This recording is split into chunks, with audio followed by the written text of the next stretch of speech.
Are you ready? The Kornelia Stephanie Show. Wake up to love, your call to action. Join Kornelia as she empowers others to live heaven on earth. Kornelia teaches listeners how to be the authority over yourself, embracing your inner guru. Feel yourself uplifted into limitless expansion, integrating ease and grace in a changing world. This show will cover topics such as unconditional love, your physical body, how to be in extraordinary relationships, create financial and emotional wealth, embracing entrepreneurship in the new earth. Hello, everyone. Welcome to the Kornelia Stephanie Show. It's an honor and a pleasure to be with you today. I have wonderful guests lined up to inspire us today with their incredible life stories and wonderful products that they've created or books that they've written. And our first guest today is Dr. Maria Grace Wolk. She's a Filipina-American psychotherapist, a TEDx speaker, an author known for her trauma-informed, heart-centered approach to emotional wellness. She's also the creator of a Grace Matrix, a research-backed method that blends neuroscience, mindfulness, and storytelling to help people regulate their emotions and realign with purpose. Her debut children's book, Hello, Flutters, was inspired by a tender moment with her son, her own experience growing up with anxiety. Through this story, she helps children understand the sensations of fear in their bodies and respond with courage and compassion. Her next book, Say Hello to Fear, expands this message for adults. Welcome to the show today, Dr. Maria Grace Wolk. Thank you so much, Cornelia. It's such an honor to be here. Thank you for having me.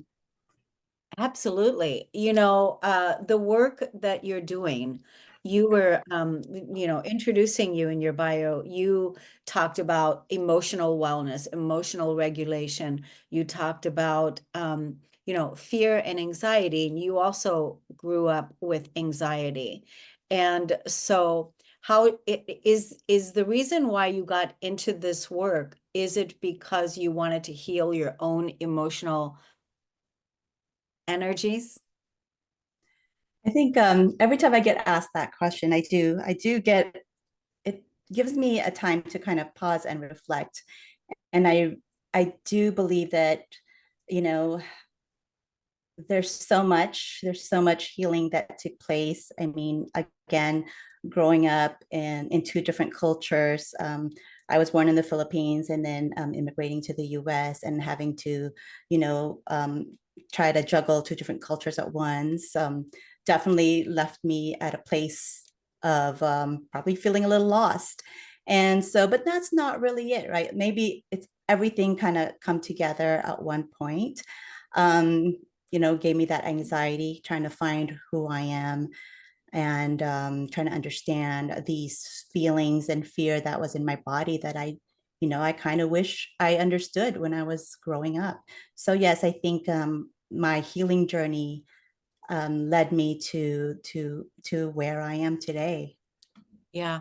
When even the idea or what I was reading about the special moment that you had with your son and the fear that children hold in their bodies, you know, like that's a huge piece, and it really does begin at childhood, right? That we Mm-hmm. have fears that we hang on to, we bury them, and then we try to cope as best as we can.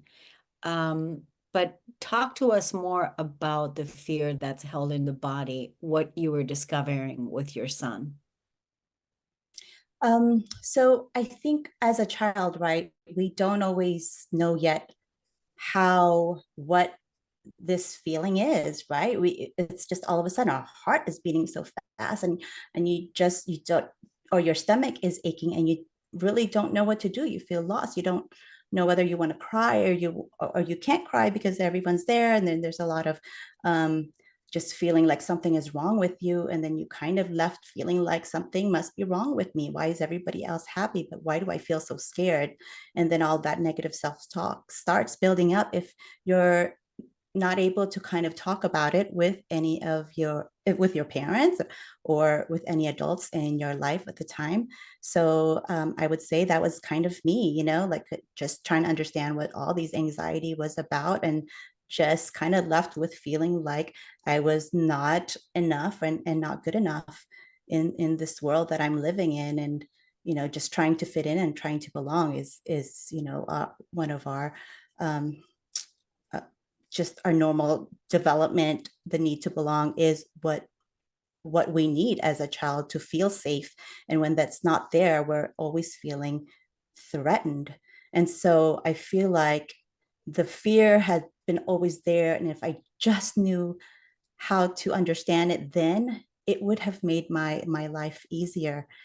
And that's how I got to just focusing on that, and finding a way to help kids understand these emotions in our body, and trying to find a way to explain it to them without making it sound so boring or too sciencey. It's like trying to find that middle ground where they will resonate and they can pick up the message in a storytelling way. And I think that was my goal for this book. Right. So how old is your son? My son is now, well, he's now 14. And I have a 12-year-old also. Okay.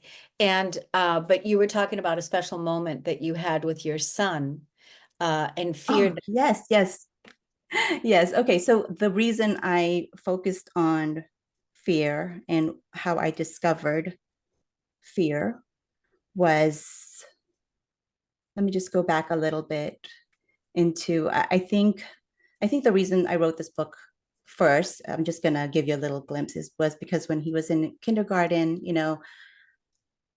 I was there helping out as a little helper parent, and it was his day to have show and tell, and I saw him just kind of twisting this little jacket, the corner of his sweater, Mm. and I just could feel his anxiety because I know exactly how that feels. That was me.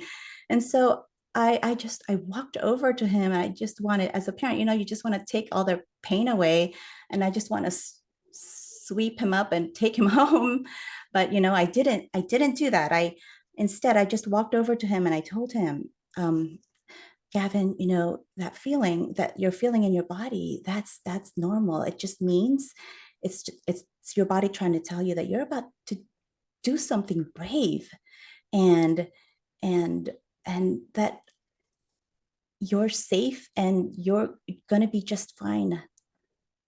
And I'm already so proud of you. And Oh, I think that encouragement, that kind of reassurance that there's nothing wrong with me, is really helped him kind of overcome that fear of public speaking, right? So I I was so grateful to be there for him. But as parents, we can't always be there and try to support our kids. They're going to be at school by themselves, and we can't always be there. So this is my way of helping them so this navigate through this. this is what prompted to for you to write this book. So that's what how when you had that experience with your son, I just think that was so wonderful how you witnessed it, observed that he was experiencing uncomfortableness in his body and he didn't know what to do, and how you saw Mhm. it, and then you were able to go over and you were able to encourage him and help him feel safe, right? Yes, yes. And so grateful that I was able to do that at that time. Yes, and so that is what supported you then to uh write this book. Is this what prompted that next step? Yes. And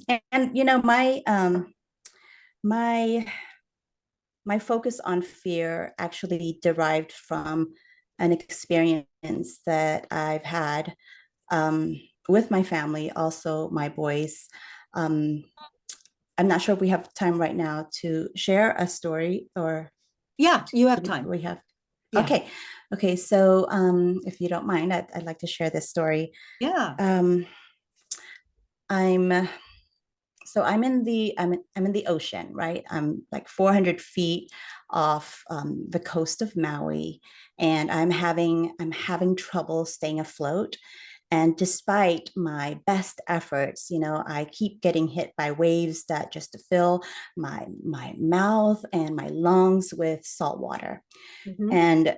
And it was only a few minutes ago when my husband Scott and myself and our two young boys, they were young at the time. My firstborn Gavin, he's very soft spoken, like I said, and he's very shy, but he's a superstar at playing on the field and playing piano. He's so talented. And then my younger son Grant too, also very talented. He's very chatty. He's funny. He's like always bouncing around and trying to get people to laugh. He's just, the more extroverted of the two. And we're on the beach and we're having a great time. We're jumping, we're laughing, and falling over. The many waves at this time, they were about like 1.5 and 2, so they were toddlers. And and they were just enjoying the water, and we were just so busy having fun that we didn't mind the water level rising, right? It got up to our knees, and then it got higher, maybe up to our waistline. So then I pick up Gavin on my side. So like we just kind of start going with the waves. And then my actually I picked up Grant, and then Scott picks up Gavin because he was heavier. And so it was just one of our favorite thing to do when we're on the beach. Like, the beach is our happy place.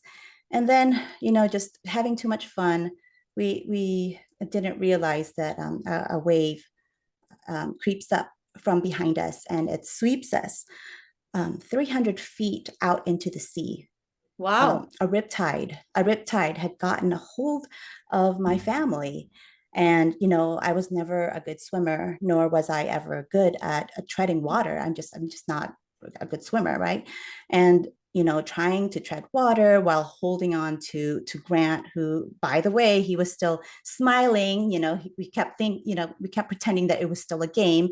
And Scott and I, we were just kind of like, we weren't speaking, but we're trying to communicate, like, okay, what are we going to do? And I was just giving it my all to keep Grant above water. And I just felt like that was the most important thing i had I had ever done in my life. It was just trying to hold him up, and just every second just felt like hours, during that moment. And I was just full of fear. There was just so much fear in me, and every wave just kept pushing us out, another mile out. We are not making any progress trying to swim closer to shore. And so by that time, my legs are weakening. My heart is pounding so fast, and in fear that I would fail to keep Grant above water. And so I just told Scott, please take Grant, just take Grant, who is, I mean, Scott's already holding Gavin, and he was also trying to swim up.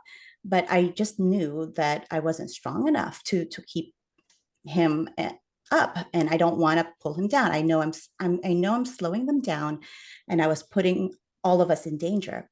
So I just urge Scott to swim to safety with the boys as quickly as he can, while I just fight and figure out, I fight to stay alive practically. So while my attempts, right, to escape the current only pull me further out into the sea, every passing moment, I grew more nauseous. My legs were aching. My arms were just like feeling so jello by that time. And I keep my gaze at my family, and I'm making sure, they're making good progress towards land. And when I see them finally reach safety, there was an immense sense of relief that just kind of flooded my body. And I just take a deep breath, and deep down in my heart, knowing my family, my whole world, my life are finally safe, I felt so thankful. And by that time, I felt like that the fear, it unraveled its grip within me. And my body just seized the fight against the current. And I just start floating without any effort. I just start bobbing about gently above the water. And I'm like, why didn't I just do this earlier? But it was different. I just kept like, it felt like I was raised up, like I felt so light. And the surging waves, it subsided, and even like the dark clouds disappeared, and all of a sudden I can see the vast open ocean so clearly before me. And in that very moment, everything just got brighter. And though I'm still stranded, the thought of danger just disappears because I was just full of gratitude. And the fear and worry that had consumed me just moments before uh, just vanished in an instant. And it's been replaced by this overwhelming feeling of gratitude and love.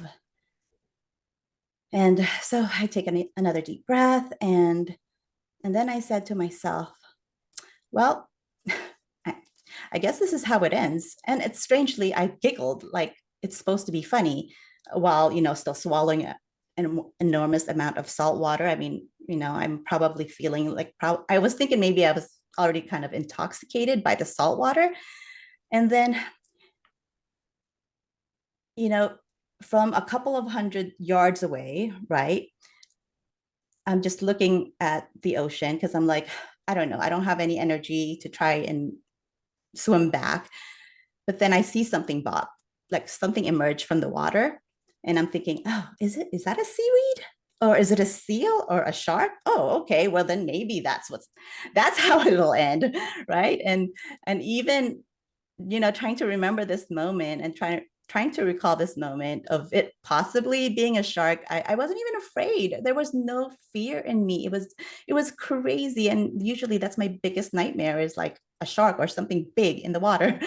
And I just became, it just seems like I became an observer instead of being in that water. I've kind of just watch it play out, and I'm just squinting my eyes, and then I see what it wasn't a seal, it wasn't a shark, but it was black, and it was a scuba diver. It Oh, was there a scuba you diver. It go. was a person with goggles. He had the oxygen tank that kept floating up that looked like a shark. So a scuba diver happens to just be exploring the great big ocean that day, Nice. where exactly in that very moment decided to ascend at the same exact location I was probably about to go down. And once again I take a deep breath. And that day it's like the scuba diver saves my life. And then oddly enough, it's so funny because I was sharing the story with my husband. I was like, you know what? I think I want to share this story. This is something I want to share, because just but he was when I was sharing the story and I was saying, oh, my husband swam all like strong, and he actually said, oh no, that's not what happened. Actually a surfer saved us. Up until that time, I thought he, bravely swam to the shore on his own. But he said that he ran into a surfer and he got the boys on the surfboard, and they were saved by them, by a Wow. surfer. And I'm like, So it's oh my God, I interesting never that, knew that. wow, yeah, it's so interesting, what ended up taking place during that amount of time. But it sounds like you transcended the fear that you were feeling.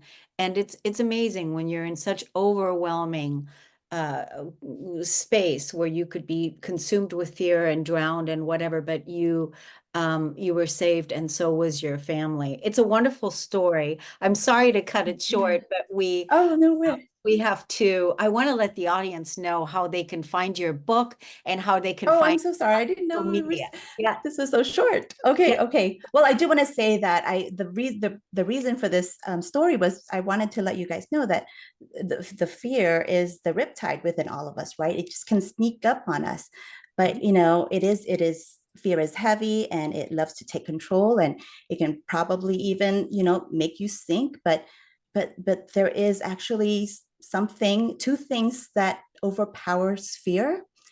And that day I learned that, gratitude and love overpowers fear. And that That's a is why I wonderful way to end this segment. Thank you so much, Dr. Maria, for You're being welcome. on the You're show. welcome. Thank you so much. We're going to take a break on the Cornelia Stephanie Show, everyone. We'll be right back.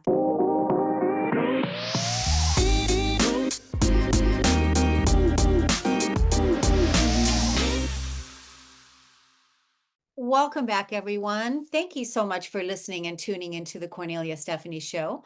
Our next guest is Stephanie Potter. She's a channel, an intuitive guide, an everyday person bringing modern advice from spiritual sources to her clients. Individuals work with her for insights and clarity for their higher self and their spirit team about their everyday life goals and challenges. Her simple goal is for each person to feel hope, healing, clarity, and excitement about their life and future. She is based out of Atlanta, Georgia, where she lives with her two cats, Finn and Bodie. Welcome to the show today, Stephanie Potter. Hi, thank you for having me. Happy Friday, everybody. Happy Friday. Yes. So you are doing spiritual work, healing work, using intuitive insights, using, or do you use tarot cards or spirit cards or? I actually connect in and channel with the Akashic records. And so I work through each person's Akashic record. And then within there, we might speak to their spirit team, their angels, master the records, their higher self, or sometimes past loved ones show up and have something to say. Okay, so that means that you really have learned how to tap in to higher guidance and then are able to communicate this wisdom. So how did you originally get started? Tell us that, and also for people that don't know what the Akashic records are, maybe you could talk about that a little bit too. For sure. So right away, just to answer Akashic Records, it's a little overwhelming, but I try to make it approachable. We look at it as the energetic record of anything that's ever existed, both now and in the future. And how that applies to people is that we look at our soul. So whether you believe we incarnate once or whether you believe we incarnate many times, which I believe that the latter, it is a way we a lot of times will look at it as saying like it's like a big library and each of us has a room in there and you can go into that room and find your book for Stephanie Potter, but that room is for my soul. And so that's kind of how I explain it to people. Now, I would not have been able to explain it to you like this 10 years ago when I got into doing this work. And so for me, the way I got into it was I had always had an interest.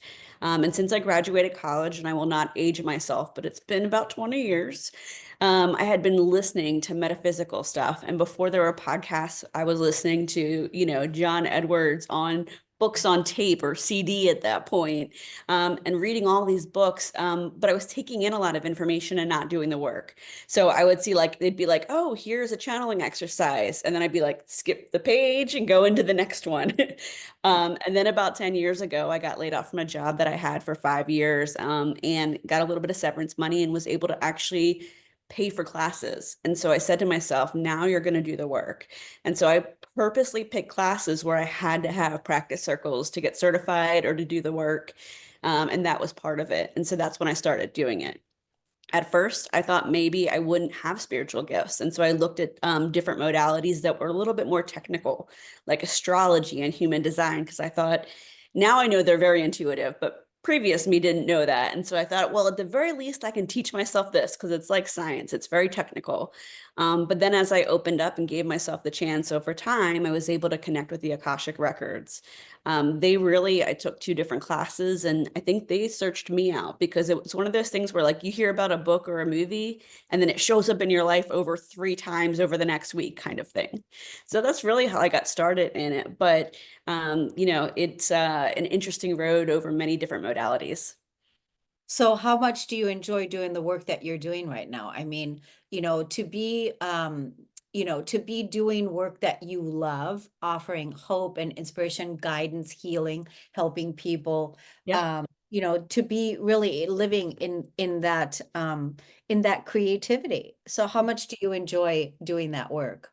It's an unbelievable blessing. But what I would say is it took me about 40 years, I'm 44 now, to realize that this was kind of what I'm here to do. And I don't like to say purpose because that sounds very like one spot. I like to say my mission or where I'm being driven to right now, right? Because that changes and it grows with us. But what I would also say too is to clarify, spirit does the work, not me. So it's about me becoming the channel. And I think you know this more than anybody. It's about, putting your ego aside and becoming a really good mouthpiece, for lack of a better term, for spirit and for what they need to say to get to somebody to make sure that, they hear what they need to hear in that moment. And what's really interesting is the message that needs to come through for that person at that time comes through exactly as needed. And so for us as a channel, it's about really putting our own thoughts away, our own sides away, or even thinking, I don't even know what that means, or that sounds crazy, and you still have to bring it forward. And so it took me 40 years to figure out what it is that I really felt like I was here to do. And so for many people, I know they're doing the same thing. I got a little bit closer and a little bit closer with each job or volunteer position or every, lane that I went down traveling or whatever it might be. And so I'm here to say I'm 44 years young and finally doing what I'm meant to do. Yeah.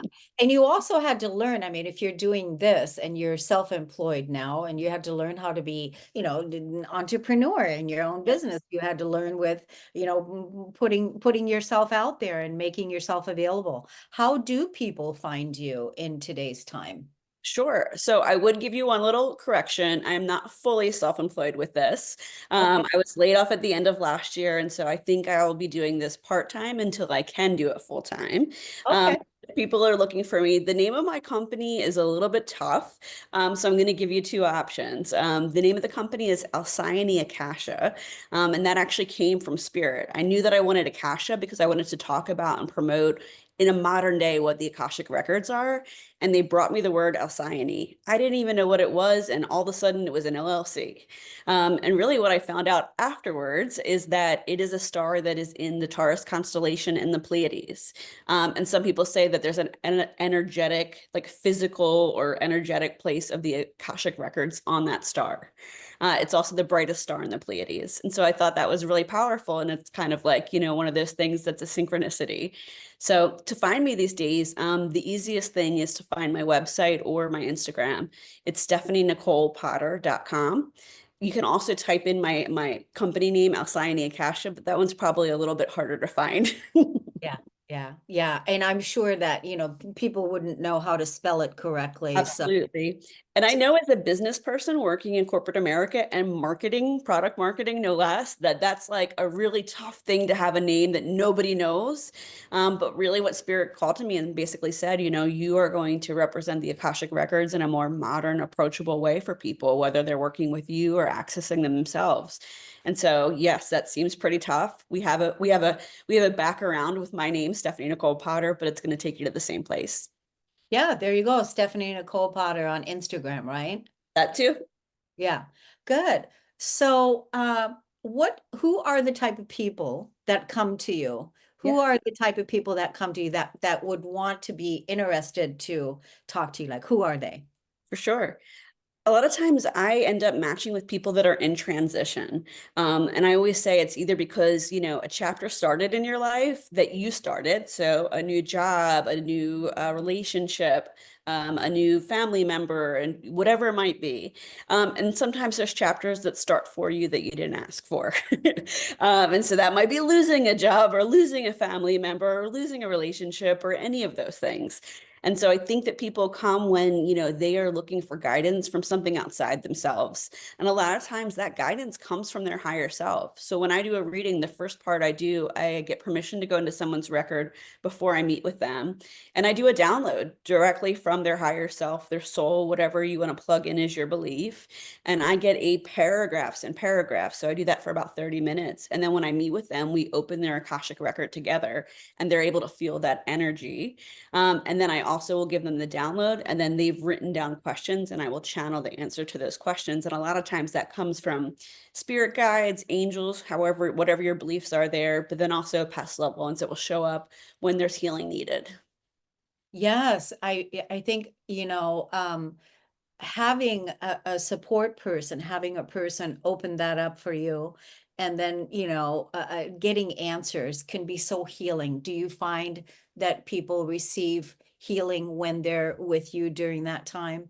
Yeah, it's pretty unbelievable because people that are even just slightly interested, I always call it the sliding scale of woo. Yeah. So if they're at the very beginning of that, or, all the way through, sometimes just being in the records and having that energy, it is energetic. I'm opening up an energetic link between the two of us. So I'll make sure that they're drinking water and stuff.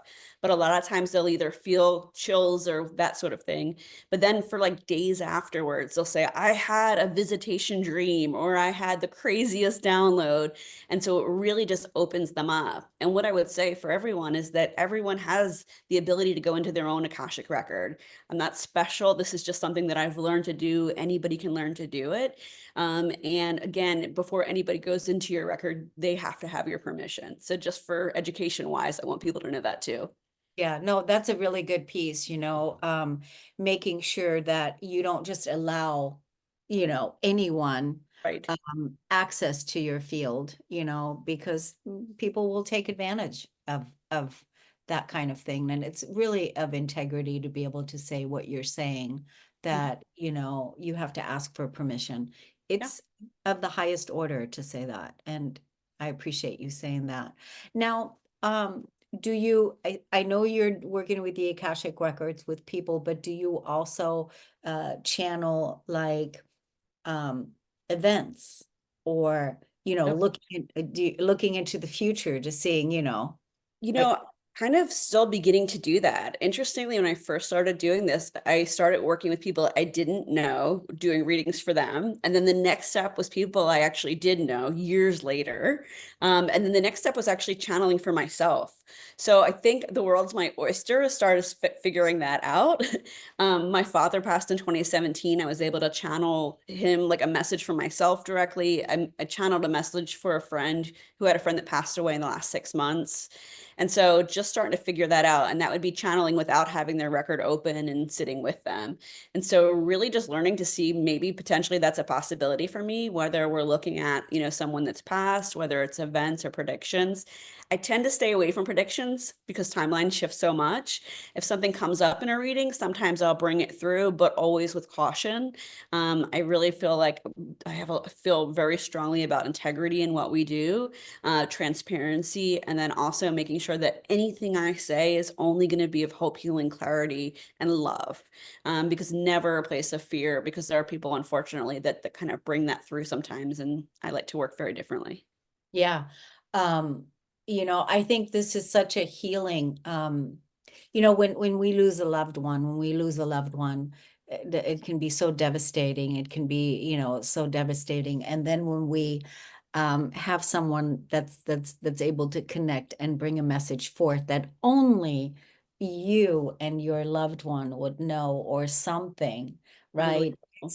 It's so healing. It's so yeah, it's so helpful. Yeah. And that's where I really see that this type of work can really help people, open people up, because I bet people that have lost people come to you. Like you said, people that are in transition, that Yeah. have lost someone, right? They're looking for answers, or they're looking for connection. Yeah, for sure. Like I wouldn't call myself a straight medium. And interestingly, that was the thing that I prayed for when I started thinking about wanting spiritual gifts, right? And that sounds so ego driven. I want a spiritual gift. Like, what am I gonna get, right? Because we all have them, right? And so like what is the roulette gonna shake out for me? um Right. Akashic Records came first, not mediumship. But for me, when I was in my 30s, I started working with an incredible medium here in Atlanta. And I was able to see that like she could do like one session and it would bring through so much healing for someone like myself or one of my family members, right? And that was something that, 3 years of talk therapy, and talk therapy is wonderful and I do it.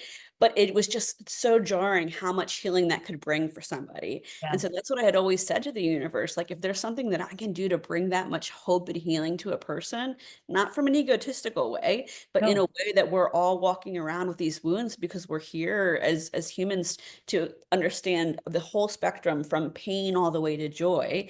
And unfortunately, death is part of that. And in the United States, we just don't have a lot of good, we don't speak well about death or handle it very well. And so this is where a beautiful gift like that could come in place. But it also just shows you my walk and that I wasn't opened up with mediumship abilities right away. It's been coming a little bit at a time, a little bit at a time. Yeah. So that just speaks to spirit, right? It does. And also, we have to be able to really be able to come from an integrated place with our gifts. Yeah. Because otherwise it becomes overwhelming for the person. It's too much that we don't know what to do with it all. Being able to assimilate it and, like you said, get yourself out of the way, but being ready Yeah. to, like you said, you asked for it, you wanted it, Mhm. and it seems to me that you are a clear channel, definitely, because I That's feel that. received. Yeah, I Yeah. feel that energy coming from you, and it's beautiful. I want to tell the audience again how they can find you on social media again. Yeah. So on Instagram, it's Stephanie Nicole Potter. That's my full name. I realize now maybe I shouldn't have put my full government name, but I'm, as transparent as I can be. So at Stephanie Nicole Potter, or you can also find my website, stephanienicolepotter.com, and that will bring you to Alsayan Akasha, which is my business name. So if you see that switch over, it's just bringing you to the right place. Yeah, I definitely see that, what you're doing, the work you're doing with the Akashic Records, the way you explained it, everything that you explained in this segment today was very clear and beautiful. And I wish you much success with all of that. And even, like you said, in the future, you'll be teaching people how to do this type of work for themselves. And, but thank you for coming on the show today. I appreciate it. Thank you so much for those wonderful words. And thank you for having me on, and just a joy to be here with your community. Have a wonderful weekend. Yes, we're going to take a break on the Kornelia Stephanie Show. We'll be right back, everyone.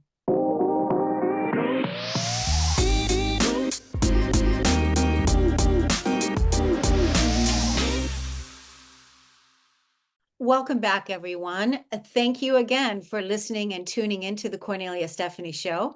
We have our next guest, and she's been with us many times. Confidence coach Susan Axelrod is here, and she helps women rise with her whole life approach to intuitive business. A woman's intuition is not just a phrase, Susan says. She helps women in business for themselves find their intuition space, get confident about service and structure, and grow the bottom line. Now, over the last little while, I can't remember exactly how many segments we've done here, maybe 4 or 5. We've been talking about integral wellness and the importance of having a whole or holistic perspective in life and how it can support you in your business. Susan, you've introduced a 4-part model that started with mindset transformation, getting in control of your thoughts, which create your mindset. You also shared the idea of the mindset muscle with us. And we also discussed emotional control. We had 2 episodes about the benefit of learning emotional self-regulation with examples of why it's important and how you get there, starting with a breath practice. And you also mentioned that so many people live with emotional dysregulation, Yeah. and that's why that's so important. And in our last episode, we talked about the 3rd part of your model, which is what you call the body reformation, and how vital it is to tend to the physical body and to understand how seeing your body and the way that you feel about your body and how your body actually informs you. Now, today we're going to go over the 4th element of your model. You call it soul connection. and how great it is to be talking with your soul. You and I are in such resonance with our soul. We love that about us. So what would you like to share with us today? Welcome back, Susan. What would you like Thank to you. share with us today regarding this part of your model, the fourth part? I mean, I know some people watch us on video and some people listen to us. So for those people who are listening, I want to say I have a big smile on my face as I'm sitting here listening to you reiterate and sort of recap what the last several episodes have shared about what I call integral wellness, to be integrally well, to be well in a whole way, mind, body, and soul. So I love this conversation, Cornelia. Today, I want to sort of lay out our whole conversation in honor of May is Mental Health Awareness Month. So it doesn't matter if someone is listening to this in December or June or another a month, but it happens to be May, and May is Mental Health Awareness Month. And so everything about integral wellness underlies mental health awareness, Cornelia. I love talking about the soul, as you know, and I also just want to share a visual depiction of this model, which is where the innermost circle of a number of concentric circles does start with mindset transformation or the mindset muscle, because that is what is the most we're most able to control. Thoughts or things. And then the next concentric circle is that emotional control, the emotional balance, the ability to emotionally self-regulate. And the next is the body, the physical. I call it reforming the body because that's what I was able to do once I got in charge of the other things. And then the outermost concentric circle, the circle that surrounds all the other, is what I call soul connection. So for me, the soul is the place of deepest feeling. And I say this very carefully. I slowed my cadence. I paused. It's the place of deepest feeling. To tell you the truth, my dear friend Cornelia, when I lived in my type A days that resulted in being on medication for anxiety and depression, I literally didn't know about the term emotional health or emotional wellness. And so I have learned in my journey that's going back really almost 30 years, 25 years now, that we can be more in charge of the emotionality of our being. And this is what underlies mental health awareness. To be connected to your soul space is to be connected in faith. If you have a faith belief, which I do, I call it the universal source of all that is, or also known as God. So to be connected in faith to God or universal energy, if you call it that, the universe, but also to be connected in to the place of feeling. So now we have this, I'm raising my arm back and forth and out and in and out and in a sort of infinite loop of connection. And that's what I mean by soul connection, being connected to your soul, to your place of deepest feeling, such that you can be in charge. So let me stop for a moment and say, can you see those concentric circles in your mind, Cornelia? Do you understand why I've laid it out this way? Yes, absolutely. I can see it. It's connecting. Right, clear, good, excellent. So soul connection, honestly, Cornelia, you know very well that I feel that we universally do not talk about soul enough. It feels esoteric to people. It feels so like out there or unreachable. And we are often, as I say, dull or dim in the experience of today and the expression of today.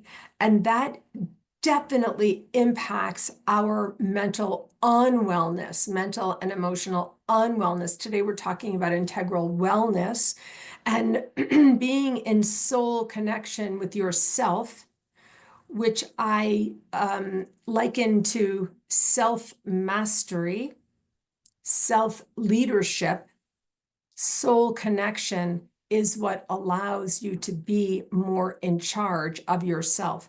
So Cornelia, you are the queen and you taught me. I learned from you personally, as well as a colleague, about emotional processing.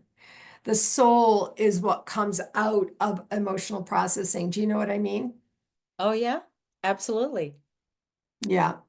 And that is where we really are today. We're in this space today, in the outermost concentric circle, in soul connection for your whole wellness. And especially when we talk about mental health awareness, right? It's not mental health, it's mental health awareness. This conversation that we're having today, the mind, the body, and the soul, as we say, is really what underlies all of this. And that's the connection that I'm making. And to tell you the truth, I'm making the infinity loop with my hands in the air in front of me. And that infinity loop, for me personally, this is my model, it goes around and around. I had a client this very morning say, I know you're probably going to say, I should be in more self-control because we already addressed that, or in less self-doubt. And I said, oh no, I would never say you should be in less self-doubt, because of the infinity loop. Sometimes we're up, sometimes we're down, sometimes we're up, sometimes we're down. As you feel your body, through the body reforming the physical, and you can experience the expression of emotionality in you, then you can connect to your soul. What are your thoughts about all of this that I'm sharing today? Well, you were talking about your feeling. The big piece that was coming up for me is you were talking about the feeling body, the part that you were saying the deep feeling. And this is an important piece, I think, too.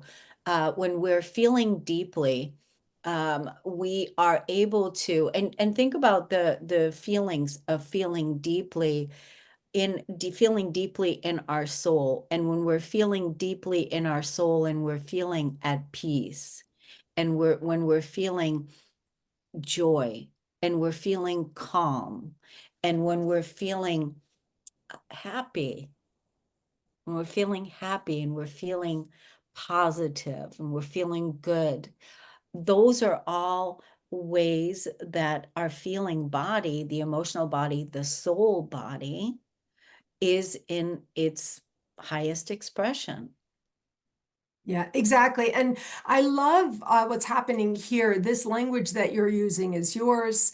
The language that I was using is mine. And all we kind of don't really care. We want people to hear you. We want people to hear me. We want people to receive this information that we're sharing today, to ask themselves curiously, what are they talking about? What is this integral wellness? What is this model that they're talking about? Cornelia, in what you just said, all those positive feelings that you just said, the truth is that the reason I start with the mind is that the mind often blocks the ability to be in the space that feeling space that you said. That's why in my model, I start with mindset transformation, the mindset muscle. Your mind keeps going back to the negative, to the negative, to the fear, based in your experience. But thoughts are things, and we can control things. We can actually transform these thoughts. And then again, to be able to really break through to the beautiful progression of positive experiences and feelings that you shared with us, sometimes emotion comes up in us to create a block. And that's where we also need to understand that we talked about the emotional regulation. The soul is over there suffering. The soul is, or down there, as I say, deep down in you, suffering, if you allow negative thoughts to ruminate in your mind. I never can do that. I can't do that. I couldn't do that. I don't know what she's talking about. That's ridiculous.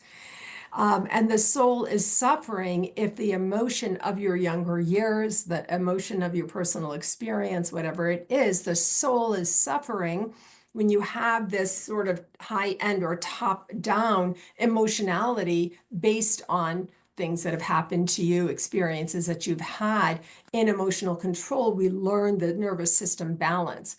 And then finally, the body and the physical and all of that, that's where we have to break through in order to really allow soul expression.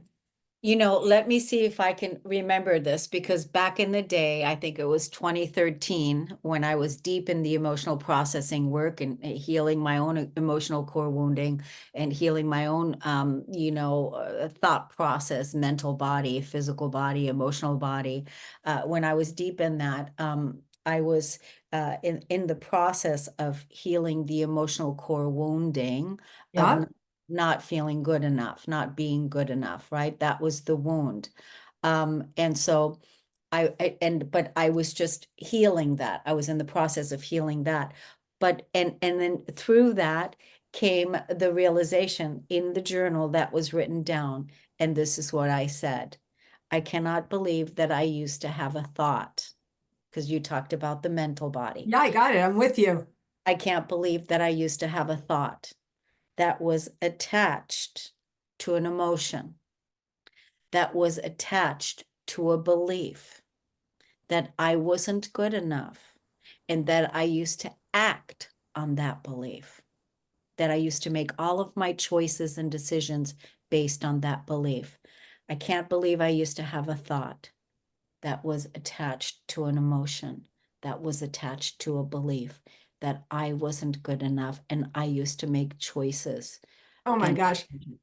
And we did not meet in 2013. We met in 2017.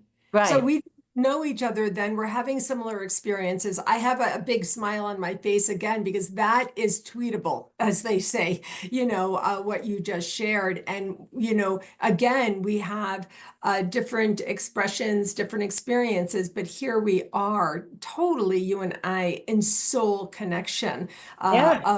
of experience. I had this, what you just said. I want to invite our listeners and our viewers to pause, rewind, and listen to this again. Listen to that connection, that kind of formula, which Kornelia just shared, which ended with that I was preventing myself. Yeah. Because And in the new, the choices and decisions that I want to make now, in the mindset that's going to have me feeling really good, I Yeah. am worthy.